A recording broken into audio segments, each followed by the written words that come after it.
It is now my pleasure and honor to introduce our guest speaker this morning, Reverend Karen Russo.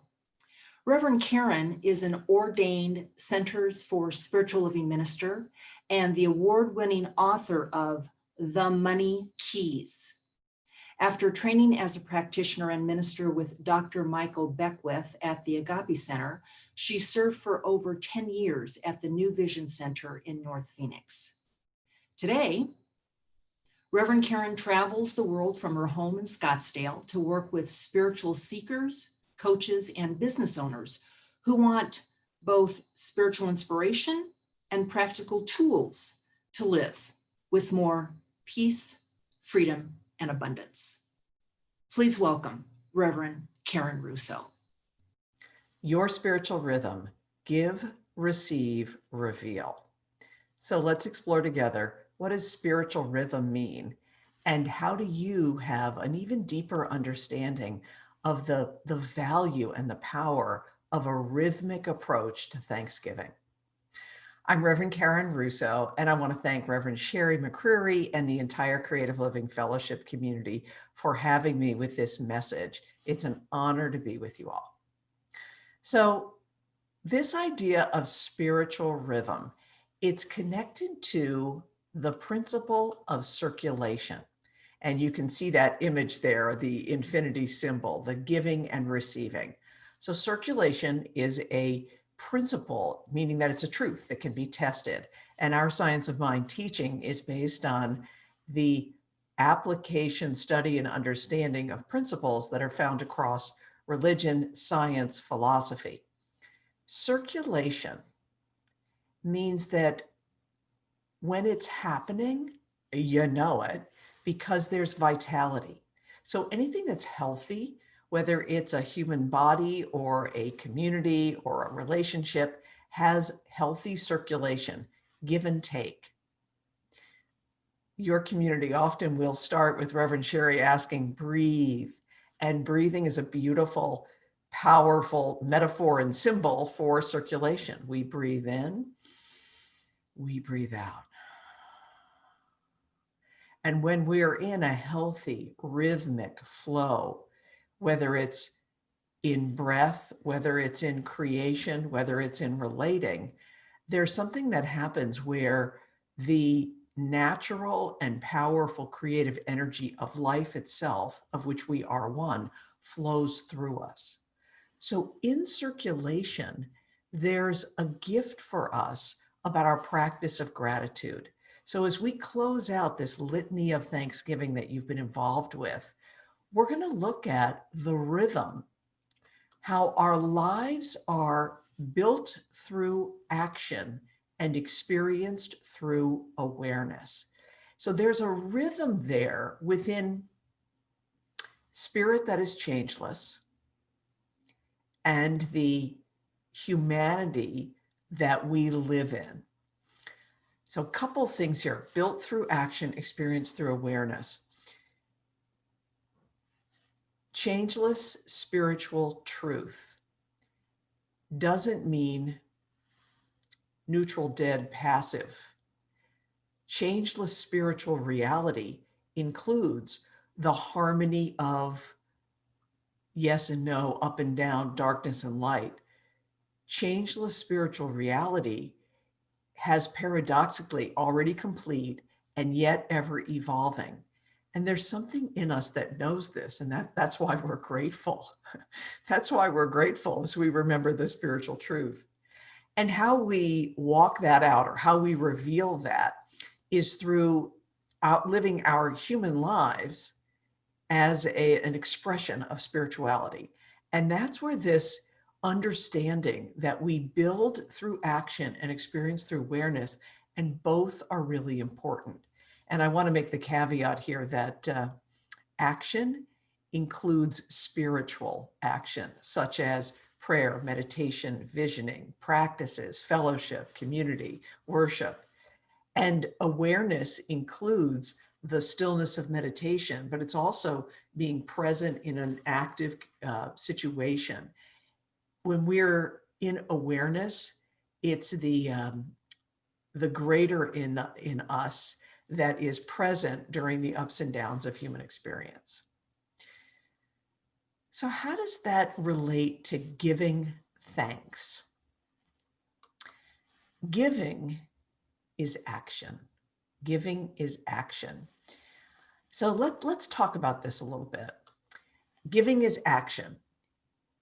I loved that Reverend Sherry spoke about in the It Takes Guts message, that it takes courage to give thanks in the midst of conditions that are challenging. And conditions have been challenging. Conditions have been what conditions are. They come and they go. Sometimes we experience them as good or bad, as up or down, but conditions are the changeable experience of life. And to give thanks in the midst of conditions is an action that we choose to take. So I'm going to lead us through a gratitude giving practice that gives you an opportunity to use that courage, that guts in terms of giving thanks. So I'll show the slide and describe it, and then I'll lead you through it.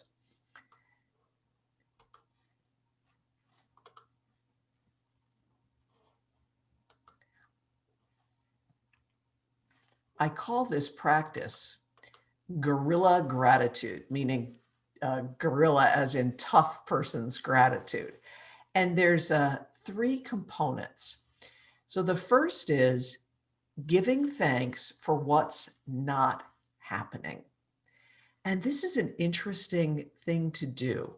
But, for example, throughout this year of pandemic and political strife and injustices and challenges and economic hardship, I have been very blessed to live a very privileged life with, wonderful financial security and, beloved relationship. And I Zoom with my mom every day. And, she's doing well back in Maryland. Like, there's a lot I can be grateful for that in the external world is not happening to me or in my personal life. So that's the first piece of this gratitude practice. Consciously looking around, let yourself do it, and give thanks for the things that are not happening. The next piece is giving thanks in the external, in the conditions for what is happening. And this could be as simple as seeing a sunrise or sunset for those of us who are blessed to live in the Southwest. It could be a hot cup of coffee. It could be enjoying the music that you enjoy here at Creative Living Fellowship. Just grateful for the things that are. And then the final piece of this gratitude practice is to move within, to be grateful for what's true and what's true about ourselves, which is what is true about God. So this is a practice, move from the external, what's not happening to me, what is happening to me, what's true, what is a spiritual reality that exists. So for example, I've been quite grateful for grace. Grace has been there through many of the different emotional ups and downs of the year. So that's the practice. What's not happening, what is happening, what's true. So I'll leave that up and ask you to just kind of, no matter what you're doing or how you're receiving the service, give yourself a little eyes soft, take a deep breath in, let it out. And start with maybe something that has you agitated, where it's hard to find the gratitude. And if you don't have something for yourself personally, oh my goodness, do the practice for places in our world where there's some agitation. So feel that, feel that situation, that energy. Let it be there. And now open your awareness. And right here in this moment with this experience, almost, and you can even move your head from side to side a little bit, and eyes can be half closed. What can you give thanks for that is not occurring?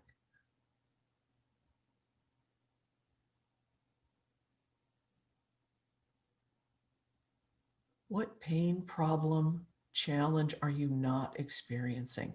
Let yourself feel the appreciation, the relief of that.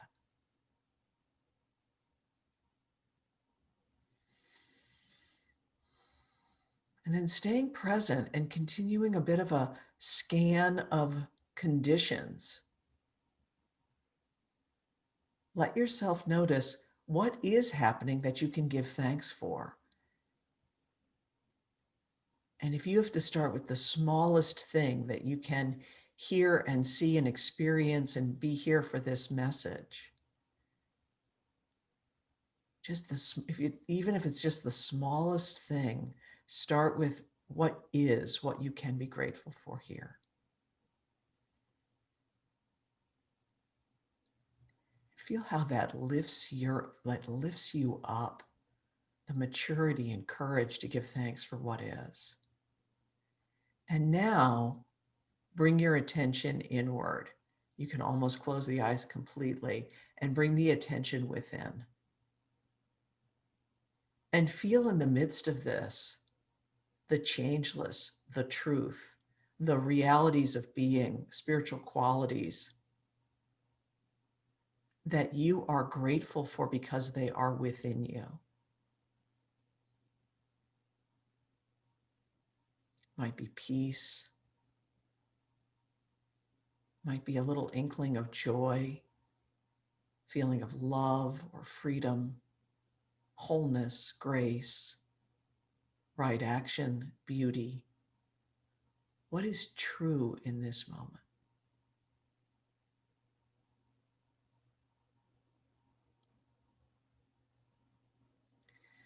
And wiggle fingers and toes and open eyes and shake a little bit and just come back to yourself. And let yourself experience. I'm going to just look right at you. Let yourself experience what that is. What is that?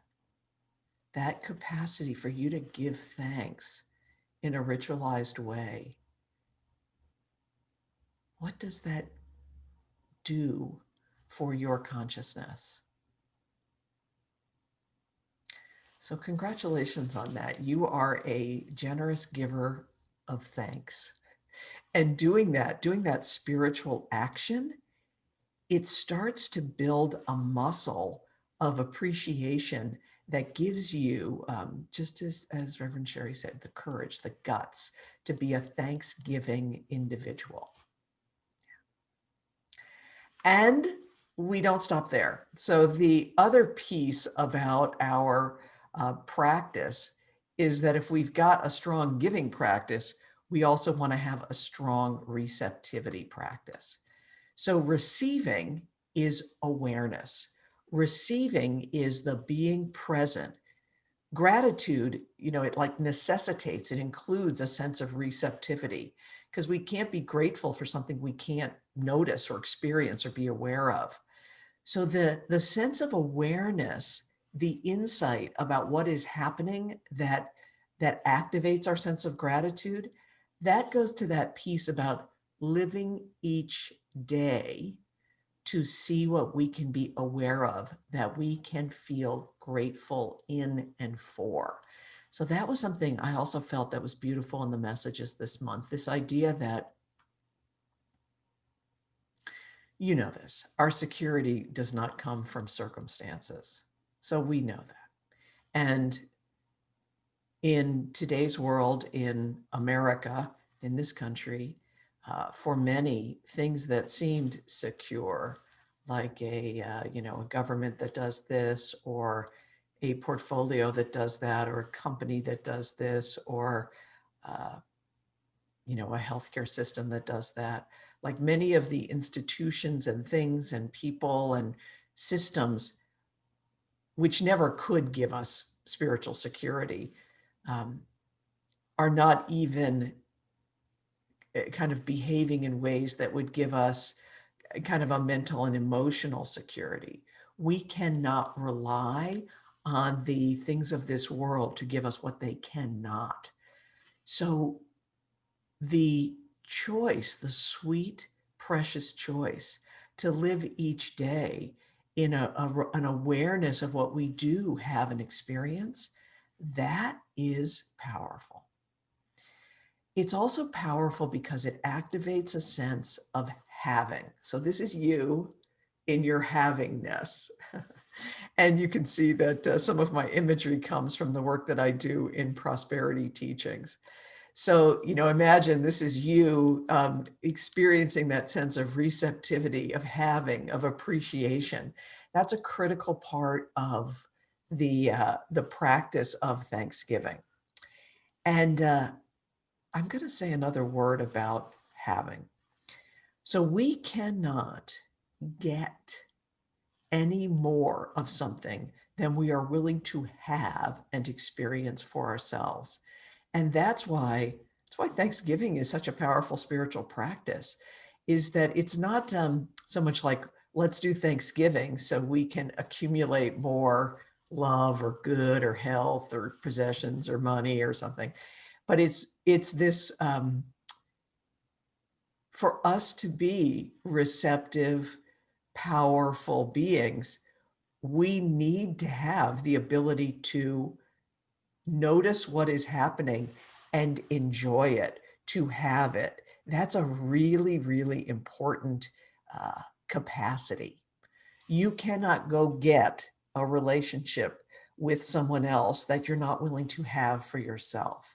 So this like, I have it, I experience it, I know what it's like is really vital.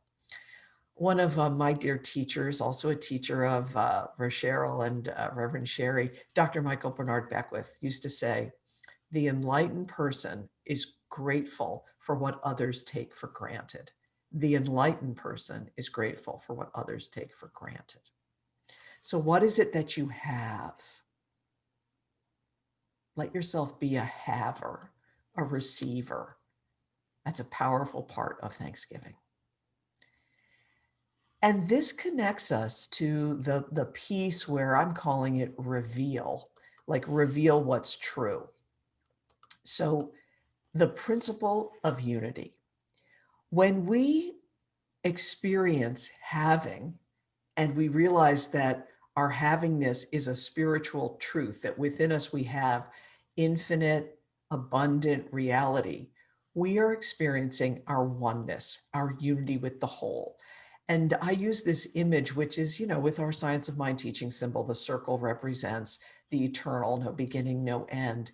And, the creative process, I also sometimes see it as a heart. It's the love of the divine through our consciousness being brought into our experience.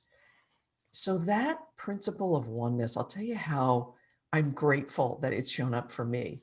So in the recent political season, as a minister, I am always in spiritual teaching about how, vote your values, let's let our principles show up.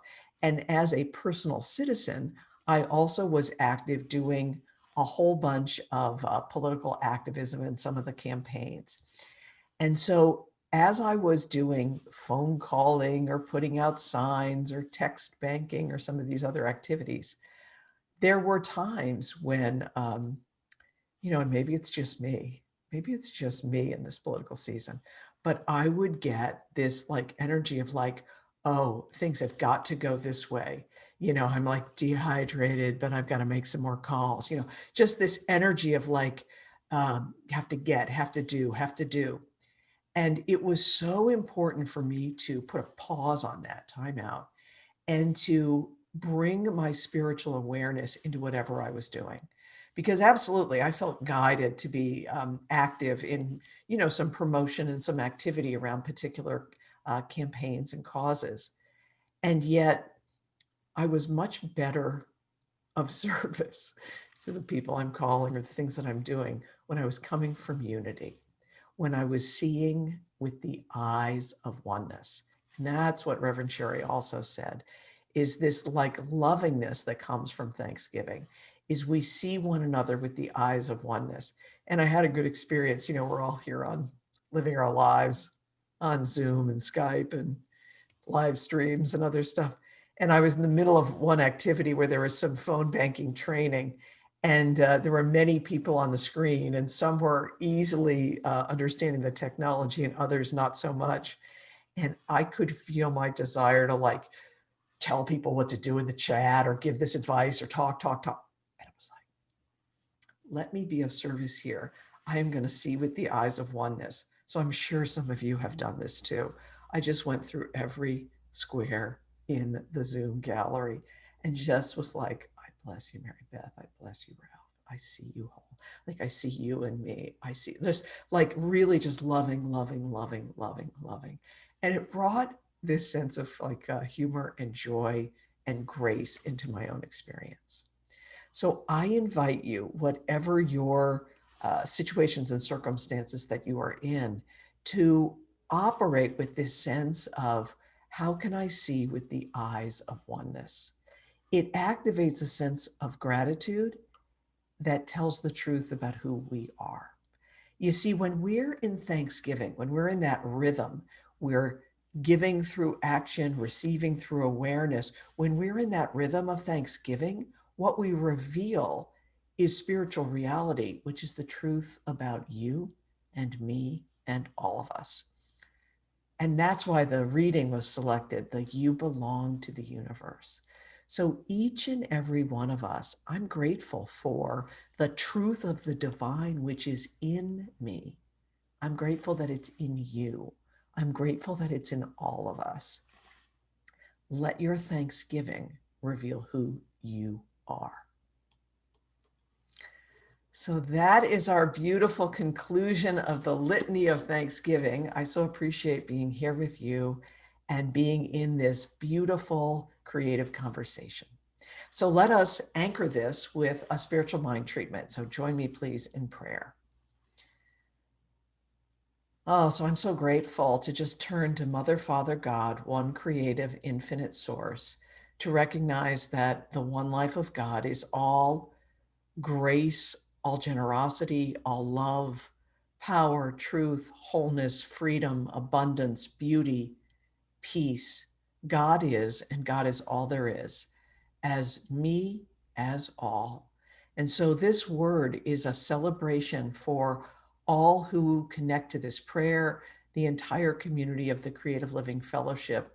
And we extend to include all spiritual communities, all paths to divine, brothers, sisters, family, all beings, all people, all places. Recognizing the oneness of God, what I accept and claim is that there is a spiritual rhythm of our thanksgiving, a natural, vital flow. This healthy flow reveals itself in conversations and communication and relationship that are filled with love and clarity and wholeness. I experience and claim and know that this rhythm of thanksgiving shows itself in our bodies and in the bodies of our affairs, in wholeness and right action, in recovery and communication, in grace and kindness and peace and justice and love. And so knowing that these rhythms of thanksgiving are serving our spiritual reality and our human experiences, I am grateful. I am grateful that this word is operated upon by a law that says, yes, I give thanks, I let it be, knowing that God is good and all is revealed. We release this word, we trust the law. Knowing this is so, together we say, and so it is.